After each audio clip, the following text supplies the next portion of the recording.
I grew up in the heart of a small, picturesque town in the Midwest, where sprawling fields met narrow, sun-dappled streets.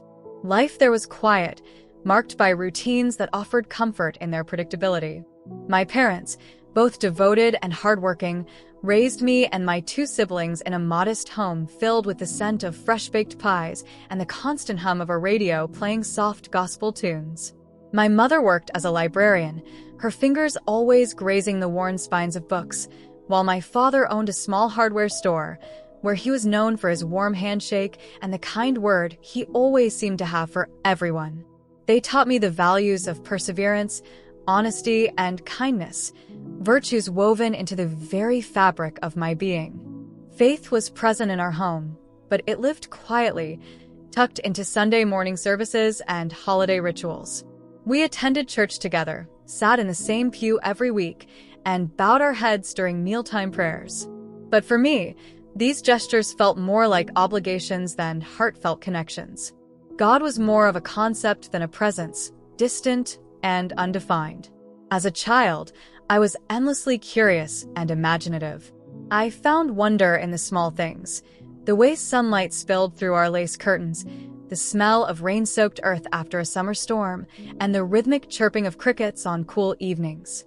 I loved nothing more than lying in the fields near our house, staring up at the vast sky and imagining adventures far beyond the confines of my quiet town. Adulthood arrived with the slow but steady weight of responsibility. By my mid-30s, I had built what many would call a good life. I had a steady job as a nurse in a bustling community hospital, where I poured my energy into caring for others. I was married to a man who once made my heart skip with just a smile, and we had two wonderful children, Sarah and Ethan, who filled our home with laughter and the occasional chaos of sibling rivalries. Our days were full of the mundane yet comforting rhythm of life. There were school drop-offs and pickups, endless loads of laundry, and quiet evenings where my husband and I sat side by side, scrolling through our phones in companionable silence. It was a life of blessings, and I knew I should have felt content. But beneath the surface of my carefully constructed world, there was a quiet unease. I often found myself staring out the window during moments of solitude, my heart heavy with a feeling I couldn't quite name. It wasn't sadness or dissatisfaction. It was more like a whisper of something forgotten.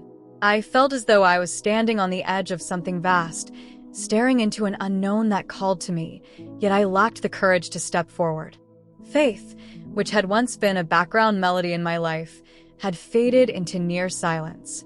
The Bible on my nightstand gathered dust, and my prayers became infrequent murmurs, uttered more out of habit than conviction. God, I thought, felt so far away, more like a memory of a childhood belief than a real presence. It was a late summer evening when the first thread of my unraveling began. The hospital shift had been grueling, filled with emergencies and moments of heartbreak. On my way home, I stopped by the grocery store, picking up ingredients for my daughter's favorite pasta dish, hoping to lighten her mood after a tough week at school. The sun had dipped below the horizon, leaving the sky painted in strokes of amber and deep purple as I pulled out of the parking lot. The roads were quiet, the hum of my car's engine blending with the faint strains of music from the radio. I found comfort in the stillness, savoring the brief moment of peace before returning to the demands of home. My mind wandered as I drove, reflecting on the years that had passed in a blur of routine and wondering if this was what life was meant to be, a steady stream of days that faded into one another without distinction. As the city lights grew distant and the rural highway stretched ahead, I felt an inexplicable sense of dread creep over me, sharp and sudden.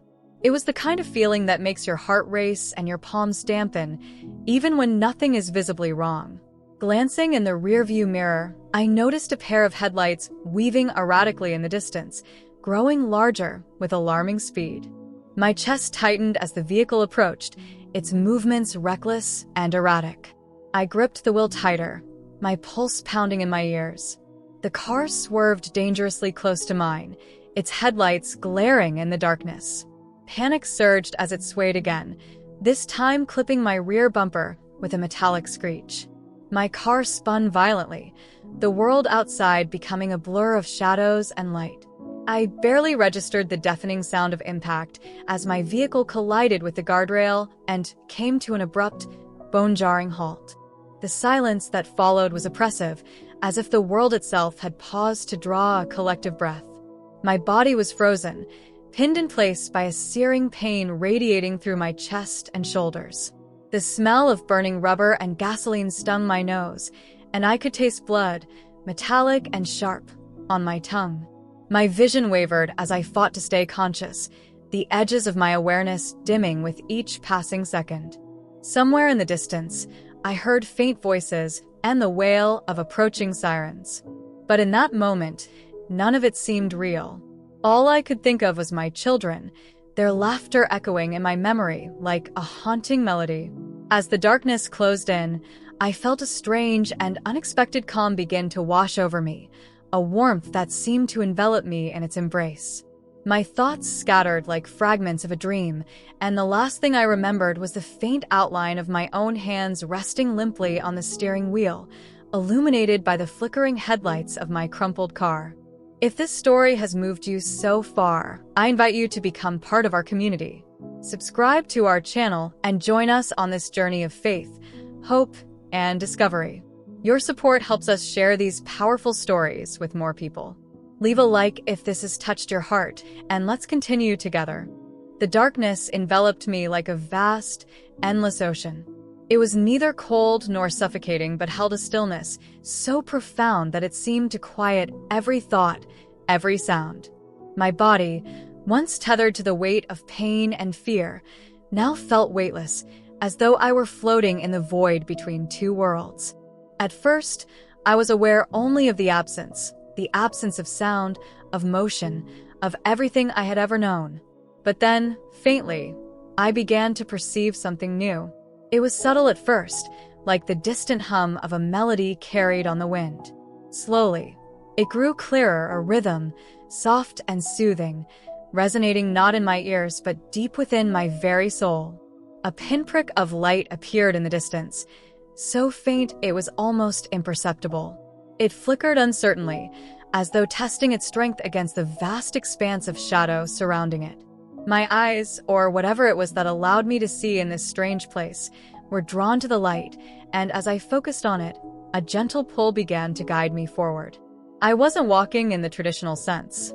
It was as if an unseen current carried me closer to the light, the sensation both comforting and surreal. The nearer I came, the more I noticed that this wasn't just light. It was alive, warm and pulsating with an energy that filled me with a sense of peace, so profound it made the chaos I had just endured feel like a distant memory. As I drifted closer, the light expanded, filling the void around me with a soft, golden glow. Within it, I began to see shapes, indistinct at first, like shadows moving at the edge of my vision. Slowly, they grew clearer, revealing a breathtaking landscape that seemed to shimmer with life. The ground beneath me sparkled as though made of glass, reflecting the light with a brilliance that defied earthly comprehension. Above, the sky stretched endlessly, painted in hues of gold and silver that seemed to shift and dance in harmony with the rhythm I had first heard in the darkness. It was a place of indescribable beauty, yet it was the sense of peace that struck me most deeply. It was as though every fear, every worry, every pain I had ever carried had been lifted away, leaving me weightless and free. For a moment, I simply stood there, overwhelmed by the majesty of it all. It was then that I noticed something peculiar: my hands. They felt different, lighter somehow, and when I looked down, I saw faint marks etched into both palms. They were unlike anything I had ever seen, glowing softly with a golden hue that seemed to pulse in time with the rhythm of the light around me. The shape was unmistakable, a delicate M, perfectly symmetrical, its edges sharp and precise. I stared at the marks, transfixed, as a sense of recognition stirred within me. These marks felt significant, though I couldn't yet comprehend their meaning. As I traced the lines with my fingers, the light around me grew brighter, enveloping me completely. It wasn't blinding, but it was so all-encompassing that I felt as though I had become part of it, as if my very essence had merged with the glow. Then, From within the light, a figure began to emerge. At first, it was little more than a silhouette, its edges blurred and indistinct. But as it drew nearer, its features became clearer, and my breath, or whatever it was that sustained me in this place, caught in my chest. It was a man, yet he was unlike anyone I had ever seen. His presence radiated a love so pure, so overwhelming, that tears began to stream down my face. His eyes, deep and knowing, met mine, and in that instant, I felt fully seen. Every thought, every doubt, every hidden corner of my soul laid bare. But there was no judgment in his gaze, only compassion and an unfathomable understanding. He extended his hands, and I saw the same marks, the glowing M etched into both palms, identical to my own. Without speaking, he reached out and placed his hands over mine. The moment his skin touched mine, a flood of warmth coursed through me, carrying with it a sense of clarity and purpose that I had never known. His voice, when it came, was not loud, but it resonated with a power that seemed to vibrate through the very fabric of the space around us. "My child," he said, his tone both gentle and firm, "you are here for a reason." The words echoed in the vast expanse, their meaning sinking deep into my soul. I opened my mouth to speak, to ask the questions that now burned within me, but no sound came. It was as if he already knew, as if the answers were written in the air between us. The light around us began to shift, and I saw visions unfolding, scenes of lives being lived, of choices being made, of moments of triumph and heartbreak. Each image was vivid and raw, and overlaid on every scene were marks like the ones on my hands. Some glowed with the same golden light, while others were dark, jagged, and ominous. I turned to the man, my voice finally finding its strength. "What does this mean?" I asked, my words trembling with both awe and fear. He didn't answer immediately. Instead, he looked out at the visions before us, his expression a mixture of sorrow and resolve. When he spoke again, his words carried a weight that made my chest tighten. "You must see," he said, "and you must understand." The light around us grew brighter still, and the visions became sharper, their details etched into my memory with perfect clarity. My heart raced as I realized that I was being shown something far greater than I could have ever imagined, something that would change me forever. And just as suddenly as it had begun, the scene shifted again, and I felt myself being drawn deeper into the light. What lay ahead, I could not yet know, but I felt the weight of its importance settle heavily upon me. The transition was unlike anything I could describe, a sensation both otherworldly and deeply intimate, as though the very essence of my being was drawn forward, thread by thread, into a space of incomprehensible brilliance. The light that surrounded me now pulsed with life, its rhythm steady and eternal, resonating with a truth that seemed to echo in the depths of my soul. I became aware of the air around me, though it was not air as I had known it. It was thick with a presence, vibrant and alive, as if every molecule carried an energy that spoke directly to my spirit. Each breath, or what felt like breathing, filled me with an overwhelming sense of peace, as though I was inhaling the essence of love itself. The figure who had spoken to me before, the man whose gaze had pierced the very core of my existence, stood just ahead. Though he had not moved, it felt as though his presence filled every corner of this space. He gestured for me to follow, and though no words were exchanged, I understood the invitation with a clarity that defied language. I moved toward him, my steps light and unencumbered, and as I approached, the marks on my hands began to glow brighter. The soft golden M etched into my palms pulsed in harmony with the light around me, its warmth radiating through my entire being. I instinctively turned my hands over, studying the marks as if they held answers to questions I hadn't yet asked. The man noticed my curiosity, his expression gentle but focused. "These marks," he said, his voice a melody of kindness and authority, "are a reflection of choices made and paths followed. They are not merely symbols. They carry the weight of eternity." His words struck me like a bell ringing in the stillness, reverberating through the air and settling in my heart. I wanted to ask more, to understand the depth of what he was revealing, but before I could speak, the space around us began to shift. The light that had surrounded me now transformed, and for the first time, I saw it was not endless. Shapes began to emerge, indistinct at first, like shadows stirring beneath the surface of water. Slowly, they grew sharper, revealing a landscape unlike anything I had ever seen. It was a place of unimaginable beauty, yet it carried a gravity that made my chest tighten with both awe and reverence. The ground beneath my feet was like polished glass, clear and reflective, but it shimmered with an energy that seemed alive. Above me stretched a vast expanse, neither day nor night, painted with colors that shifted and flowed, as though responding to some unseen force. In the distance, I saw structures, towers and spires that gleamed with an inner light, their forms delicate yet unyielding. "What is this place?" I asked, my voice barely more than a whisper. "It is both beginning and end," he replied, his gaze fixed on the horizon. "A reflection of what is, what was, and what will be." As I tried to absorb his words, my attention was drawn to movement within the landscape. Figures began to appear, their forms radiant and majestic, their presence exuding a sense of purpose and strength. They moved with a grace that seemed to defy the laws of nature, their every step leaving trails of light in their wake. These were not ordinary beings. They were celestial, their presence commanding and yet profoundly comforting. Angels. The word came to me unbidden, and with it, a surge of recognition. These were the protectors, the messengers, the warriors of light I had read about as a child but had never truly understood. They stood watch over the landscape, their eyes scanning the horizon with unwavering focus. But as I looked closer, I noticed something else. Among the brilliance of the angels were shadows, dark, twisted forms that slithered and lurked at the edges of the light. These entities were the antithesis of the radiant beings, their presence cold and suffocating, their movements deliberate and predatory.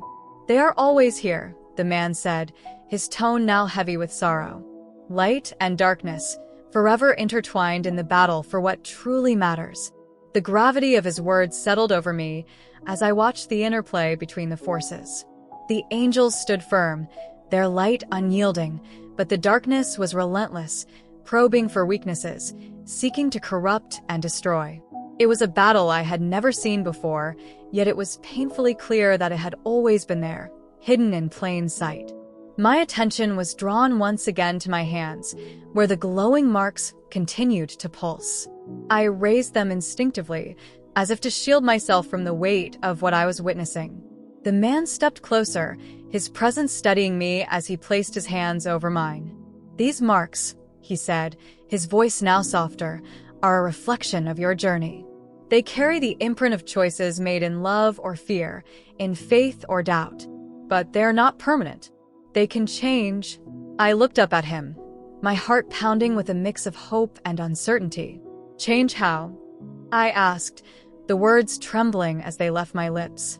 He smiled, and though it was gentle, it carried a depth that spoke of both joy and pain. "By the choices you make," he said simply. "Each moment is a chance to choose light or darkness, to align your heart with truth or deception. These marks are not just a record, they are a guide." As he spoke, the landscape around us began to shift again, the light growing brighter and the shadows retreating into the distance.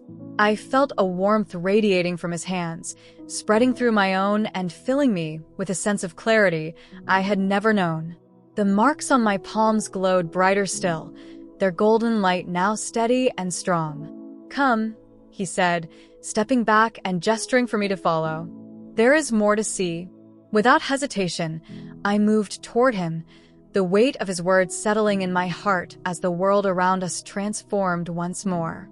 The brilliance of the light around us softened as we moved forward, revealing a new scene unfolding before me. It was as if a curtain had been drawn back, exposing a hidden layer of reality that had always been there, just beyond the reach of human perception. This was not the celestial landscape I had seen before. It was something far more familiar, and yet, far more extraordinary. Before me stretched a vision of the world I had left behind. Streets filled with people, their faces etched with the burdens and joys of daily life. Homes glowing softly in the twilight, children laughing as they chased each other through yards, and workers returning home with weariness in their steps. It was a scene of ordinary existence, yet overlaid upon it was a spiritual dimension that took my breath away.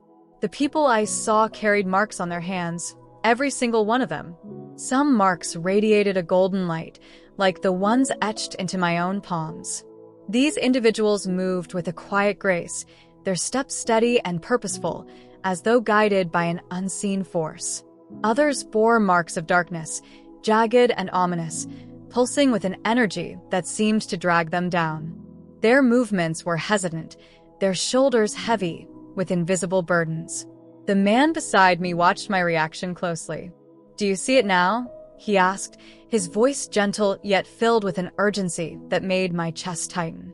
I nodded, unable to look away from the intricate web of light and shadow that surrounded each person. The golden marks seemed to connect to one another, forming delicate threads that bound them to the radiant figures I now recognized as angels. The darker marks, however, were tangled in shadowy tendrils that led to grotesque entities lurking in the background, their forms twisted and filled with malice. "This is the battle," the man said, gesturing toward the scene.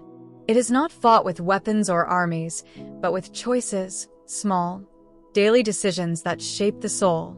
Every word spoken, every act of kindness, every prayer whispered in faith strengthens the light. And every moment of doubt, every act of selfishness, every lie whispered in darkness strengthens the shadows." As he spoke, my gaze fell on a young woman sitting alone on a park bench, her hands folded in her lap. Her marks glowed faintly, as though the light within her was flickering, struggling to remain steady. Beside her stood an angel, its radiant form nearly transparent, its gaze fixed on her with unwavering love. Just beyond her, a shadowy figure loomed, its presence heavy and oppressive. It whispered into her ear, its words inaudible, but its intent clear. "What will happen to hers?" I asked, my voice trembling. The man turned to me, his expression filled with both sorrow and hope. "That depends," he said. "The battle for her soul is not over. The light within her is not extinguished. It only needs to be nurtured.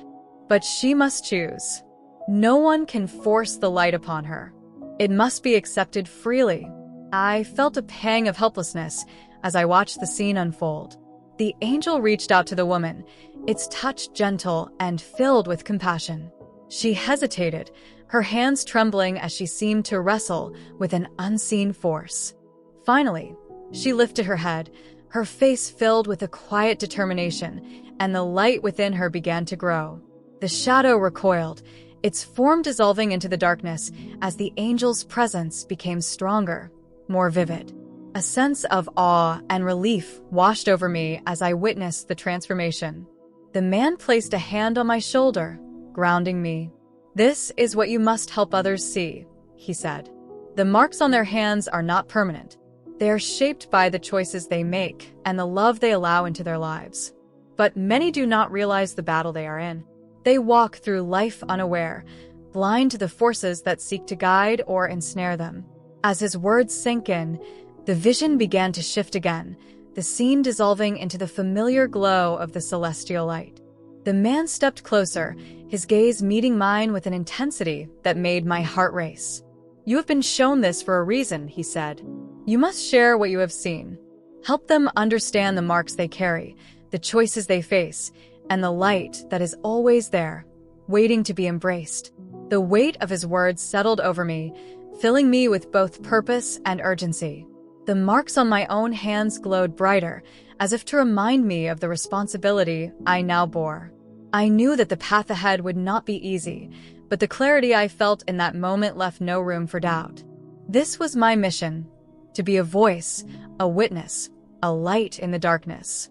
If this chapter has inspired you, we invite you to connect with our growing community. Like this video and share your thoughts in the comments. Tell us your name and the city you're watching from, and we'll make sure to send a personal greeting in our next video. Together, Let's continue to share these powerful messages of faith, hope, and love. The celestial light around me began to dim, but not in a way that evoked fear or loss. It felt purposeful, as though the brilliance were pulling back to reveal something deeper, something that demanded my focus. The man stood before me, his presence unwavering, his gaze filled with a mixture of compassion and resolve. "You now carry the truth," he said, his voice resonating like a melody that echoed in the very marrow of my soul. But truth is not meant to be hidden. It is meant to be shared, to illuminate the hearts of those still wandering in the shadows. As his words settled over me, the space around us transformed once more. The radiant landscape dissolved into a vision of the world I knew, the world I had left behind. This time, I was not merely an observer. I was placed among the people, walking their streets, passing their homes, and feeling the weight of their burdens as though they were my own. I saw mothers rushing their children to school, their faces lined with worry. I saw men hunched over their desks, consumed by the pressures of work. I saw the elderly sitting alone, their eyes distant and filled with longing. And on each of them, I saw the marks, some glowing softly with golden light, others darkened and fractured, like wounds that had never healed. These marks were not just symbols. They told stories of lives filled with struggle, of battles fought in silence, of choices made in moments of vulnerability. The golden marks pulsed with a quiet strength, their light connecting one person to another in an unbroken chain of hope. But the dark marks clung like weights, dragging their bearers into the depths of despair. I turned to the man, my voice heavy with the weight of what I was seeing. "How can I make them see?" I asked. "How can I help them understand the battle they're fighting when they cannot even see the marks on their hands?" He stepped closer, placing his hands over mine.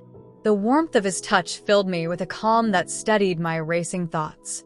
"You cannot force them to see," he said, "but you can show them the way. Through your words, your actions, your faith, you can be a reflection of the light they carry within.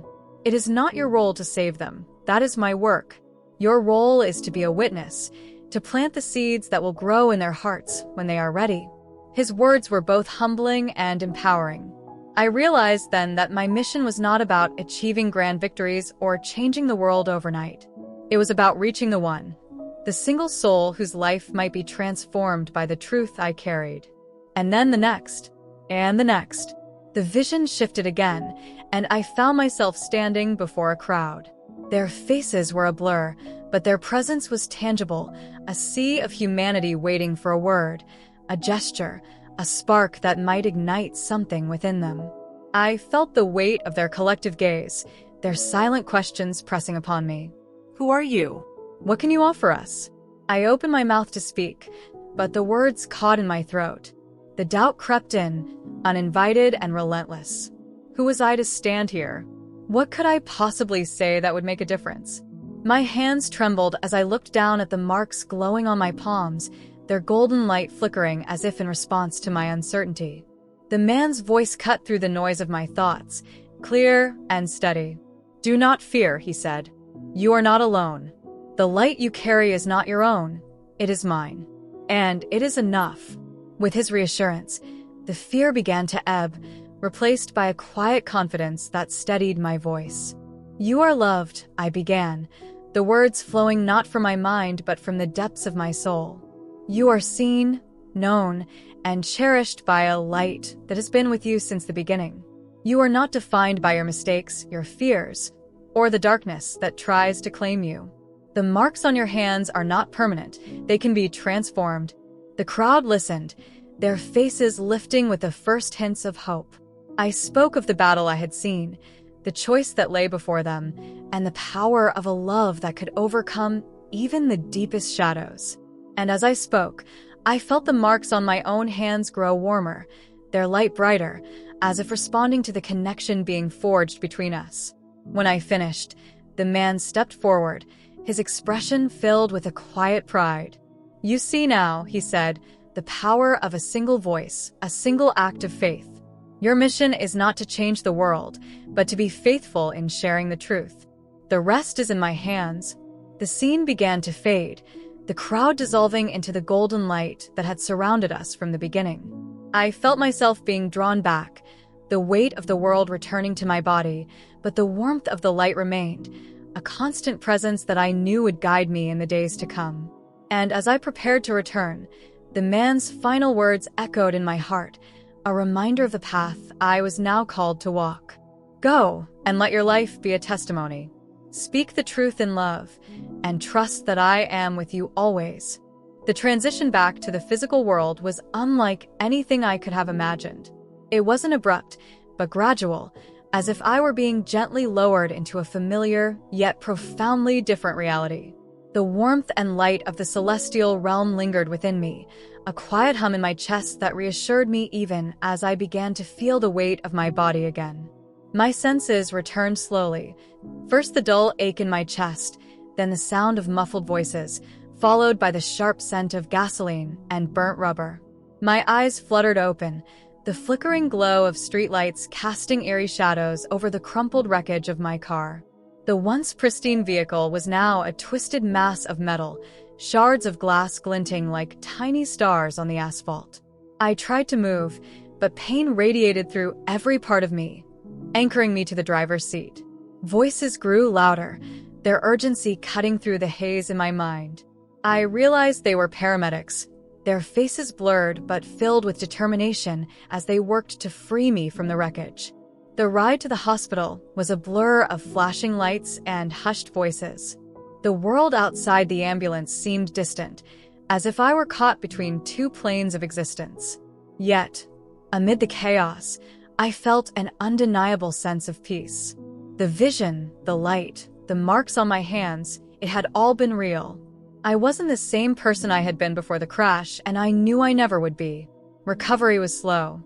My injuries, though not life-threatening, were a constant reminder of the fragility of my body. Weeks stretched into months as I endured physical therapy, each session a test of my patience and resilience. But while my body healed, my soul was alive in a way it had never been before. The vision I had experienced replayed in my mind with perfect clarity, the words of the man, of Jesus, etched into my very being. You must share what you have seen. The memory of those words was both a comfort and a challenge. How could I share something so profound, so otherworldly, with people who might dismiss it as a figment of my imagination? The world I had returned to felt so ordinary, so noisy and chaotic, compared to the peace and brilliance of the celestial realm. Yet, deep down, I knew my mission wasn't about convincing others or seeking their validation. It was about being faithful to the truth I had been shown. The marks on my hands, though invisible to others, remained as vivid to me as they had been in the light. They were a constant reminder of the battle being waged, not just for my soul, but for the souls of everyone around me. I began to notice things I had never seen before. The weariness in a stranger's eyes, the unspoken grief behind a neighbor's smile, the way people clung to distractions to avoid confronting the emptiness within. One evening, as I sat alone in the quiet of my home, I found myself staring at my hands, tracing the invisible lines with my fingertips. The weight of my mission pressed heavily on me, but alongside it came a quiet determination. I knew I couldn't keep this to myself. The light I had been given wasn't mine to hoard. It was meant to shine, to guide, to inspire. I began to share my story, hesitantly at first, with those closest to me. My husband listened with rapt attention, his eyes wide with wonder as I described the light, the marks, the battle I had witnessed. My children, though young, seemed to sense the significance of what I was saying, their innocent questions bringing a fresh perspective to my own understanding. From there, the circle widened. Friends, colleagues, even strangers became the audience for my testimony. Every time I spoke, I felt the light within me grow stronger, its warmth spreading through every word. Some listened with tears streaming down their faces, their hearts open to the message of hope and redemption. Others were skeptical, their questions tinged with doubt. But even in those moments, I felt no discouragement. The man's words echoed in my mind, "Plant the seeds. The harvest is not yours to control. Opportunities to share my story began to arise in unexpected ways. A casual conversation with a coworker turned into a heartfelt discussion about faith. A chance encounter with an old friend led to a prayer that brought us both to tears. Each moment felt divinely orchestrated, a reminder that I wasn't walking this path alone. As the days turned into weeks, my purpose became clearer. The vision had been a gift, but it was also a responsibility, one that I carried with gratitude and humility. I knew the journey ahead would be filled with challenges, but I also knew I was equipped for it, not because of my own strength, but because of the light that now lived within me. If this story has moved you, we invite you to join our growing community. Subscribe to our channel and become part of a family that seeks to inspire, uplift, and share the light of truth with others. We don't make any money from this. It's a labor of love, driven by the desire to connect with hearts like yours. Your like and subscription would mean the world to us and help us reach even more people with messages of faith, hope, and love. Thank you for being here with us. The months following my recovery brought a new rhythm to my life, one that felt both familiar and entirely foreign. The routines of daily existence, meals, errands, conversations, remained, but each moment carried a weight I had never noticed before. Every interaction, no matter how small, seemed infused with purpose, as though the veil between the physical and spiritual had been permanently lifted. The marks on my hands, invisible to others but etched into my soul, were a constant reminder of the truth I had been shown. They symbolized more than a personal transformation. They were a call to action, a reminder of the battle for light and darkness being waged in every heart. Each day, I asked myself the same question: how can I be a witness today? Opportunities came in ways I could never have anticipated. A neighbor who had always seemed withdrawn stopped by to ask about the flowers blooming in my garden. What began as a casual conversation turned into a moment of shared vulnerability as she opened up about her struggles. I shared my story with her, hesitantly at first, but as the words flowed, I saw the light flicker in her eyes. She reached out to touch my hands, her own trembling as she whispered, "Thank you. I needed to hear this." Encounters like these became the cornerstone of my mission. I realized that sharing my story wasn't about grand speeches or dramatic gestures. It was about meeting people where they were, in the midst of their pain, their questions, and their longing for something more. The message I carried was simple yet profound. There is light, even in the darkest moments. There is hope, even when it feels lost. And there is a choice to embrace the light that has always been there, waiting. As I continued to share my testimony, the responses varied.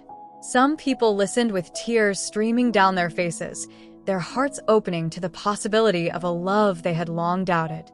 Others responded with skepticism, their questions challenging me to articulate the truths I had experienced. But even in those moments of doubt, I felt a quiet assurance that the seeds were being planted. The harvest was not mine to control.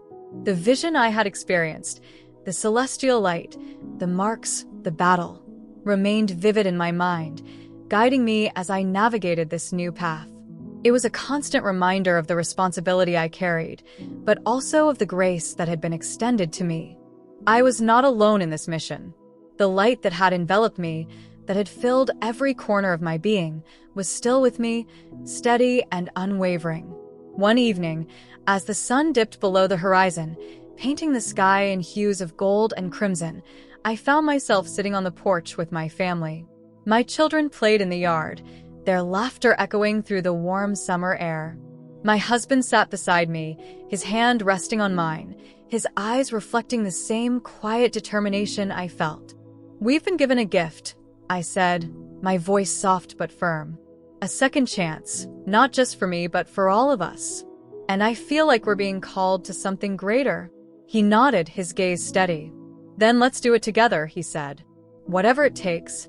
From that moment, our lives became a testament to the mission we had embraced. We began hosting small gatherings in our home, inviting neighbors and friends to join us for conversations about faith, hope, and the light that had transformed our lives. Each meeting was a step of faith, a ripple in the vast ocean of humanity, and we trusted that God would use even the smallest acts of love to accomplish his purposes. The journey was not without its challenges. There were moments of exhaustion, of doubt, of feeling inadequate for the task. But in those moments, I returned to the memory of the celestial realm, the man's gaze and his words, "You are not alone." They were a source of strength that carried me through the difficult days, reminding me that the mission was not mine alone but his. As I reflect on this journey, I am filled with gratitude, not only for the light that has transformed my life, but for the opportunity to share it with others. The marks on my hands are no longer a mystery. They are a guide, a reminder of the choices we all face and the love that is always waiting to embrace us. If this story has touched your heart, I invite you to continue this journey with us. There's another video waiting for you, one that I believe will be truly revelatory in your life. Simply click on the video appearing on your screen and let it guide you further along this path of faith and discovery. Before you go, please take a moment to like this video and share your blessing by commenting Amen below. Your support helps us share these messages with even more people, spreading light and hope to those who need it most. Together, as a community, we can shine brighter than ever.